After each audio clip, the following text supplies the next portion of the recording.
E quando mancano 10 partite alla conclusione di un campionato dominato in lungo e in largo e non senti il fiatone sul collo agguerrito della concorrenza, l'unico pericolo può arrivare da se stessi, dal compiacimento di essere più forti, dall'ostentazione propria dei numeri 1.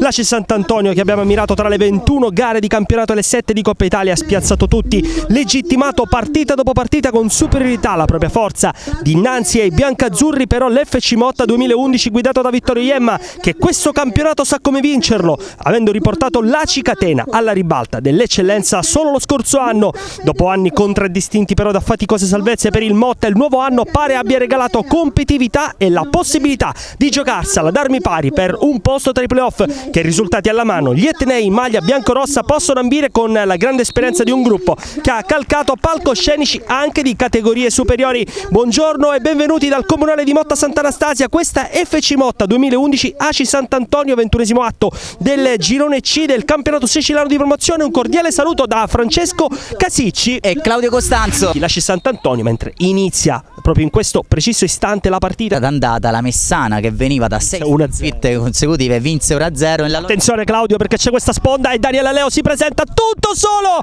ma Tabascio gli nega la possibilità dello 0-1. Naccari, calcio di punizione. Anche qua c'è stata una circostanza poco fortunosa, direi, per l'Aci Sant'Antonio, mentre Orofino il colpo di testa parte addirittura palla che va a sbattere nella parte superiore della traversa, ma c'era comunque la posizione di fuorigioco ravvisata dall'assistente 2. Scivola da qualche minuto a questa partita, ma attenzione perché Daniele Leo, ancora Leo, tiro a rete, Aci Sant'Antonio in vantaggio al 26esimo minuto. Dicevamo che questa partita stava scivolando un po' nell'anonimato, ci ha pensato Daniele Leo al 26esimo minuto, pallone anche ben custodito, probabilmente c'è un regalo per la famiglia Leo, ma soprattutto un altro regalo, il secondo personale per Aleo in questa stagione e per l'Aci Sant'Antonio, con Aleo che tra l'altro lo scorso anno era stato riesumato anche, mentre attenzione perché il Motta attacca, c'è il sinistro che però viene abbastanza ciabattato. Era una buonissima palla gol per Lele Garozzo, la corsia, quella mancina, c'è la possibilità di andare a fare male. Attenzione proprio a Luca col sinistro e il tiro, ed è un tiro che esce di un paio di metri alla sinistra di Gulisano. Cresce il Motta, 37esimo minuto, forse anche in maniera legittima Claudio meriterebbe il pari.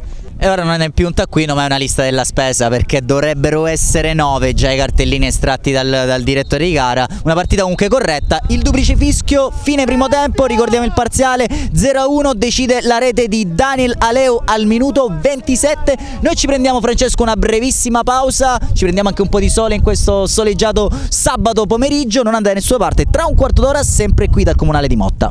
Possibile problema muscolare, sembra piuttosto sconsolato il numero 8 di Mister Torristo, entra Sant'Angelo. Insomma, inserito il pallone, parte Luca, in realtà è uno schema, regalino ancora Luca, attenzione a questo tiro cross dove però Coniglio non può arrivare e quindi sfuma questa palla gol per i padroni di casa, concertato Daniel Aleu. Il match winner sin qui va a stringere la mano al direttore di gara, un ragazzo anche molto sportivo, va a prendersi gli applausi meritati, una rete molto importante per l'ex Giarro, che è pesanti. Mentre 33esimo minuto di questo secondo tempo entra il numero 18 Salvatore Sinatra a riversarsi nella metà campo avversaria in maniera anche un po' frenetica, poi Gulisano per Orofino, che palla di Orofino per Sinatra, resta lì per Gulisano, deviato il suo tentativo, il corner dell'Aci Sant'Antonio, urla 1 anche grazie a un ricorso presentato ad hoc. Qui intanto Garozzo sembrava la mattonella giusta per il numero 11, ha sparato a salve in bocca a Gulisano.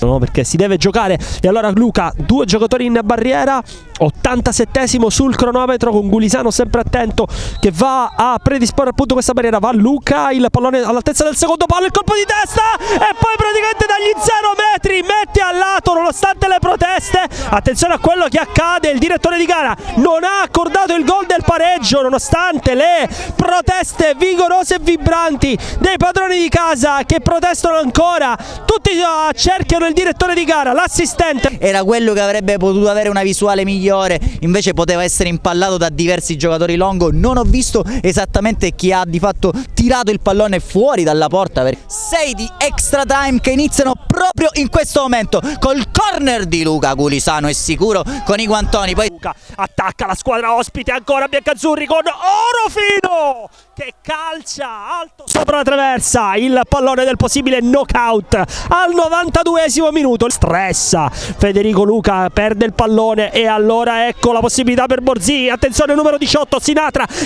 ancora, Sinatra, attenzione, Sinatra ancora col destro, mette a sedere Tabascio, c'è il gol di Salvatore Sinatra, il numero 18 che mette a questo punto la parola fine all'incontro quando siamo giunti al 95esimo minuto. Una partita interminabile che viene vinta dall'Aci Sant'Antonio probabilmente per 0-2. Claudio, grande contropiede, Sinatra anche 100 metrista da aggiungere, da raccontare. Infatti per Paolo Longo dice che può finire così. Vince l'Aci Sant'Antonio per 2-0 violando il comunale di Motta Sant'Anastasia. Ci sono schermaglie a fine partita assolutamente da censurare. Vince l'Aci Sant'Antonio, Claudio Costanzo, perché è stato più bravo ancora una volta, possiamo dire, a impreziosire il finale, a tenere a freno un Motta gagliardo che in alcuni momenti della partita avrebbe anche meritato il pari.